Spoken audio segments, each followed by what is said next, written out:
ഈശോയിൽ ഏറ്റവും പ്രിയപ്പെട്ടവരെ, ക്രിസ്മസ് ദിനത്തിന്റെ ഒരുക്ക ദിനങ്ങളിലേക്ക് നമ്മൾ പ്രവേശിച്ച് 14 ദിവസങ്ങള് നമ്മുടെ ജീവിതത്തോട് ദൈവം ചേർത്ത് വെക്കുമ്പോൾ ഇന്ന് ഈശോ നമ്മുടെ ചിന്തകളിലേക്ക് തരിക, കർത്താവ് അനുഗ്രഹിക്കുന്നവനാണ്, ദാതാവാണ് എന്നൊരു ചിന്ത നമ്മുടെ എല്ലാ മനസ്സിലുണ്ട്. അല്ലെങ്കിൽ അതൊരു വിശ്വാസമാണ്. ആ വിശ്വാസത്തിന്റെ പ്രവർത്തനങ്ങൾ നമ്മുടെ ജീവിതത്തിലൊക്കെ നമ്മൾ കാണുന്നുണ്ട്. ഈശോയുടെ പുൽക്കൂട്ടിലേക്ക് നോക്കി നിൽക്കുന്ന ആ സമയം, അല്ലെങ്കിൽ ഈശോയുടെ തിരുജനനത്തെ കുറിച്ച് നമ്മൾ ഓർക്കുമ്പോൾ അനുഗ്രഹം തന്നെയായ ഈശോയാണ് സ്വർഗീയ പിതാവ് നമ്മുടെ ജീവിതത്തിലോട്ട് ചേർത്ത് വെച്ചിരിക്കുക. അപ്പോൾ സങ്കീർത്തകന്റെ വലിയൊരു പ്രാർത്ഥന ഇന്ന് എന്റെ മനസ്സിൽ ഇങ്ങനെ ചിന്തകളിലേക്ക് കടന്നു വരികയാണ്.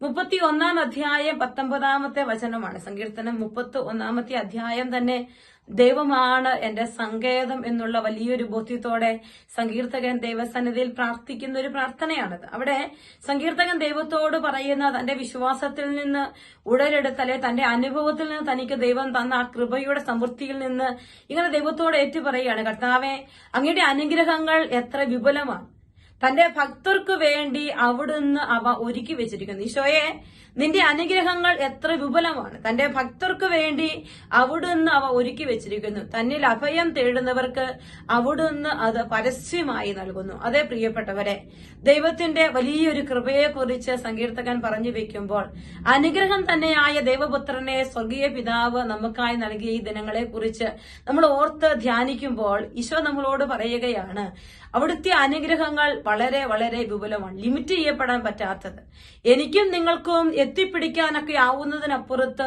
വിപുലമായ അനുഗ്രഹങ്ങൾ തരുന്നവനാണ് കർത്താവ്. എന്നിട്ട് എന്ത് പറയുകയാണ്, അങ്ങിൽ അഭയം തേടുന്നവർക്ക് അവിടുന്ന് അത് പരസ്യമായി നൽകുന്നു.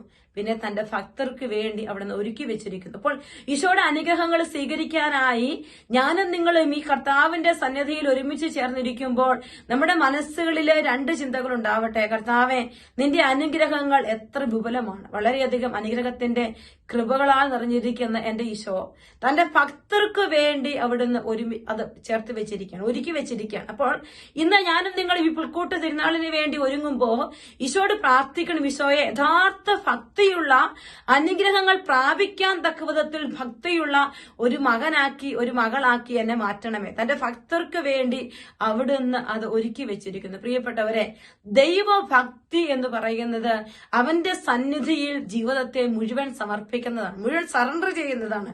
എന്റെ കർത്താവ് എനിക്കെല്ലാമാണ്, എനിക്ക് മുകളിലാണവൻ, എന്റെ ജീവിതത്തിന്റെ നിയന്താവാണ് അവൻ. ഇപ്പോൾ അവിടുത്തോട് എനിക്ക് തോന്നുന്ന ആ ഒരു ഭക്തി അല്ലെങ്കിൽ ഒരു ബഹുമാനം എന്ന് പറയുന്നത് ഭയത്തോടുകൂടി ഒരു ബഹുമാനമല്ല, സ്വാതന്ത്ര്യത്തിന്റെ, വലിയ എളിമയുടെ, വലിയ സ്നേഹത്തിന്റെ ഒരു ഭക്തി നമ്മുടെ ജീവിതത്തിലുണ്ടെങ്കിൽ ദൈവഭക്തന്റെ നിരയിലാണ് ഞാനും നീയും. അപ്പോൾ ആ ഭക്തി നമ്മുടെ ജീവിതത്തോട് ദൈവം ചേർത്ത് വെക്കുമ്പോൾ, കൃപ ഞാനും എന്നിലും നിങ്ങളിലും ഉടലെടുക്കുമ്പോൾ ദൈവത്തിന്റെ വചനം വീണ്ടും പറയുകയാണ്, തന്റെ ഭക്തർക്ക് വേണ്ടി അവിടെ നിന്ന് ഒരുക്കി വെച്ചിരിക്കുന്നു. അങ്ങിൽ അഭയം തേടുന്നവർക്ക് അവിടുന്ന് അത് പരസ്യം നൽകുന്നു. അങ്ങിൽ അഭയം തേടുന്നവർക്ക് അവിടുന്ന് അത് പരസ്യമായി നൽകുന്നു. പ്രിയപ്പെട്ട ദൈവമക്കളെ, ഈശോയിൽ അഭയം തേടുമ്പോൾ എനിക്ക് കിട്ടുക ദൈവത്തിന്റെ അനുഗ്രഹങ്ങൾ രഹസ്യമായിട്ടല്ല, മറിച്ച് പരസ്യമായിട്ടാണ്.